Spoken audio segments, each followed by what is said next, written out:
প্রিয় দর্শক, চট্টগ্রাম খাগড়াছড়ি এই যে হযরত শাহজাহান শাহ দরগার সামনে একটি কেডিএস এর যারা মেয়েরা রয়েছে তাদের বহনকারী একটি বাস, শানে নিজাম নামে এই বাস একটি পথচারীকে সজোরে আঘাত করলে গুরুতর আহত হয়ে তাকে ইতিমধ্যে যতটুকু খবর পেয়েছি চট্টগ্রাম মেডিকেল কলেজ হাসপাতালে তাকে পাঠানো হয়েছে। ইতিমধ্যে আমরা দেখতে পাচ্ছি এখানে হাইওয়ে পুলিশ এসেছেন এবং একজন গুরুতর আহত হয়েছেন।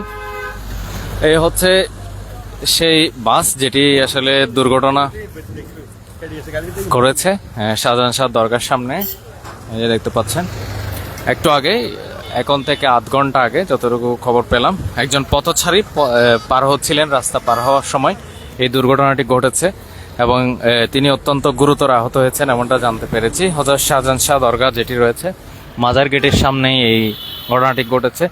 এখানে একজন প্রত্যক্ষদর্শী বা এলাকার মানুষ হয়েছে। আলোদীপ ভাই, একটু জানাবেন আসলে কি হয়েছিল, কি দেখেছেন? আসসালামু আলাইকুম রহমতুল্লাহ বরকাতুহু।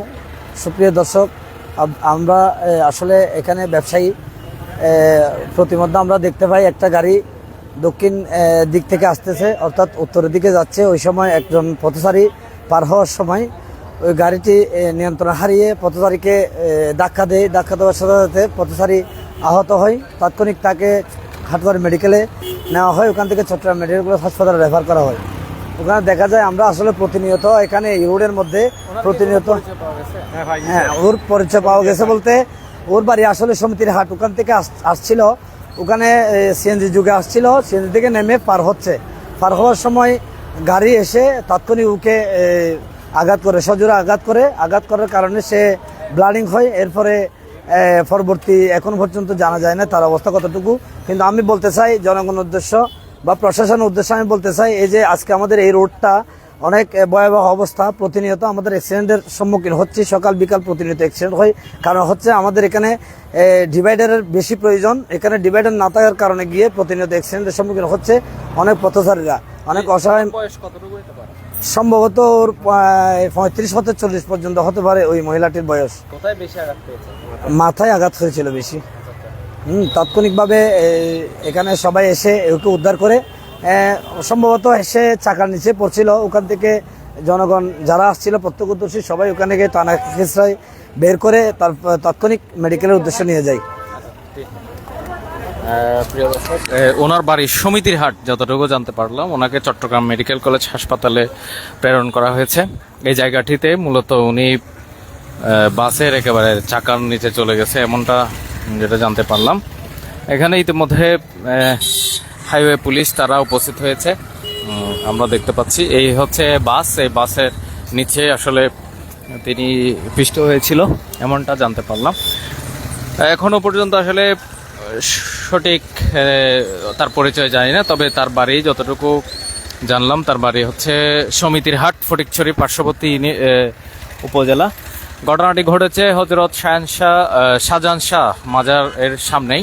ঘটনাটি ঘটেছে এখন থেকে প্রায় আধা ঘন্টা থেকে 40 মিনিট আগে চট্টগ্রাম খাগড়াছড়ি আঞ্চলিক মহাসড়কের এই অঞ্চলটিতে, যেটি বলা হয় তাকে এই রোডে যেহেতু ডিভাইডার নেই সে কারণে আসলে প্রতিনিয়ত এখানে দুর্ঘটনার সম্মুখীন হয়, যেটি খুবই মারাত্মক দুর্ঘটনার সম্মুখীন হয় মানুষ। এবং এটি পুরো রাস্তাটাই কিন্তু অন্ধকার, এবং বিশেষ করে রাস্তা পারাপার হওয়ার সময় যারা মহিলারা রয়েছে তারা অত্যন্ত অসাবধানতার সহিত এই রাস্তাটি পার হয়, যার কারণে প্রতিনিয়ত এই ধরনের দুর্ঘটনা হয় আমরা দেখতে পাই।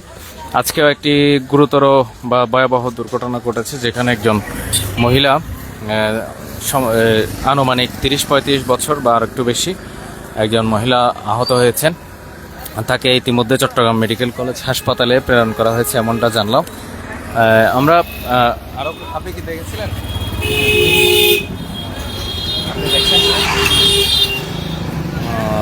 এখানে আসলে এখন থেকে আধ ঘন্টা আগে, আধ ঘন্টা থেকে 40 মিনিট হয়েছে, শাহজাহান শাহ দরগার সামনেই এই দুর্ঘটনাটি ঘটেছে। এখানে কিন্তু লাইট ছিল।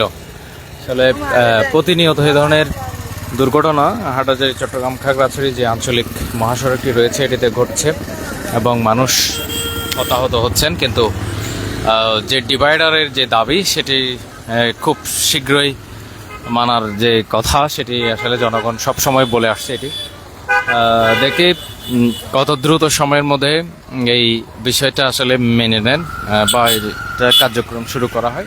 ইতিমধ্যে প্রায় যতগুলো দুর্ঘটনা ঘটেছে সবগুলো ওভারটেকিং কিংবা অতিরিক্ত গতির কারণে এবং পথচারী অসাবধানতাবশত পার হওয়ার কারণে এ ধরনের দুর্ঘটনা হয়।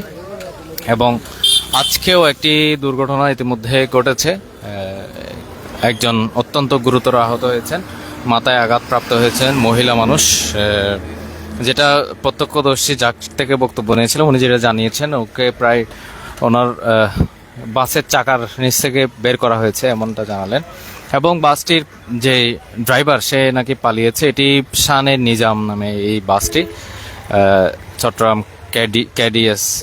কেডিএস এর যারা কর্মীরা রয়েছে তাদেরকে বহনকারী। কি করেছিল শুনছেন কিছু? না আঙ্কেল, এখন আসছি আজ তো যতটুকু জানি অতটুকু কোনো হইলাম তাই। কি করছেন? মহিলার বয়স কতটুকু হতে পারে? মহিলার বয়স 35 থেকে 40 বছর হবে। উনি পয়সা হওয়া গেছে, বাড়ি হচ্ছে সমিতি হাট। আবার আমাদের সাবেক মেম্বার আলমগীর সলম বোয়ার্ডার আলমগীর মেম্বারের খালা। এতটুকু জানি আমি। বেশি আঘাত পাইছে মাথায়, প্রচন্ড আঘাত পাইছে মাথায় মাথাতে চাকা বুটে ঢুকে গেছে। রাস্তা পার হতে সময় রাস্তাটি পার হওয়ার সময় রাস্তা পার হতে সময় উনি বিলকি খাইছে, ভয় পাইছে। আবার পিছে ব্যাগ দিতে গিয়ে তখন উনি নিয়ন্ত্রণ হারিয়ে গাড়িটা মারিয়েছে। এই এতটুকু। যেটা বলছিলাম, উনি আসলে অসাবধানতাবশত যেটা জানাচ্ছিলাম একটু জানাবেন আসলে কিভাবে দুর্ঘটনা আসলে আমি দেখি নাই, তখন আমি ছিলাম না এখানে। এমনি প্রয়োজন হচ্ছে দুইটা বিট দেওয়ার, এই জায়গায় একটা নাইলে এই জায়গায় একটা, কারণ এখানে গাড়ি চলে যায়, তার মানে কোনো ঠিক নাই, উল্টা পাল্টা গাড়ি চলে। আর এটা হচ্ছে 3-4 রাস্তার মোড়, এখানে গাড়ি চলতে হবে স্লোলি। তাই যদি দুইটা বিট দেয়, মাদারও আছে, এটা বড় কথা না। দুইটা যদি বিট দেয় তাহলে দুর্ঘটনাটা একটু কমার সম্ভাবনা। নাহলে এখানে প্রতিনিয়ত ঘটনা একটা হচ্ছে, প্রতিনিয়ত মানুষের প্রাণহানি হচ্ছে এখানে, একটা থেকে একটা, মানে এখানে দুর্ঘটনা হতে যাচ্ছে। তাই এখানে যদি দুইটা বিট দিয়ে দেয় তাহলে একটু ভালো হবে, ওইটা একটু দৃষ্টি আকর্ষণ করছে। যে এখানে যারা স্থানীয় জনসাধারণ রয়েছেন তারা যেটা বলছেন, এখানে যেহেতু 3 রাস্তার মুখ, যেন একটা স্পিড ব্রেকার দেওয়া হয় অন্যান্য জায়গায় যেভাবে দেওয়া হয়েছে। এটি খুবই জনগুরুত্বপূর্ণ জায়গা এবং এখানে প্রতিনিয়ত মানুষ পার হচ্ছে। আপনারা দেখছেন শাহজাহান শাহ দরগা যে জায়গাটি, এখানে আজকে একটি সড়ক দুর্ঘটনা ঘটলো, মারাত্মক সড়ক দুর্ঘটনা। একজন মহিলা, তিনি গুরুতর অবস্থায়, তাকে চট্টগ্রাম মেডিকেল কলেজ হাসপাতালে প্রেরণ করা হয়েছে। সকলে ভালো থাকবেন, সুস্থ থাকবেন, নিরাপদে থাকবেন। বিশেষ করে চট্টগ্রাম খাগড়াছড়ি আঞ্চলিক মহাসড়কে চলাচলের সময় অবশ্যই সাবধানতা অবলম্বন করতে হবে, বিশেষ করে রাত্রিবেলা। এটি খুবই গুরুত্বপূর্ণ এবং এখানে অধিকাংশ জায়গা অন্ধকার থাকে, যার কারণে দুর্ঘটনার সম্মুখীন হয় গাড়ি। সকলে ভালো থাকবেন। আসসালামু আলাইকুম।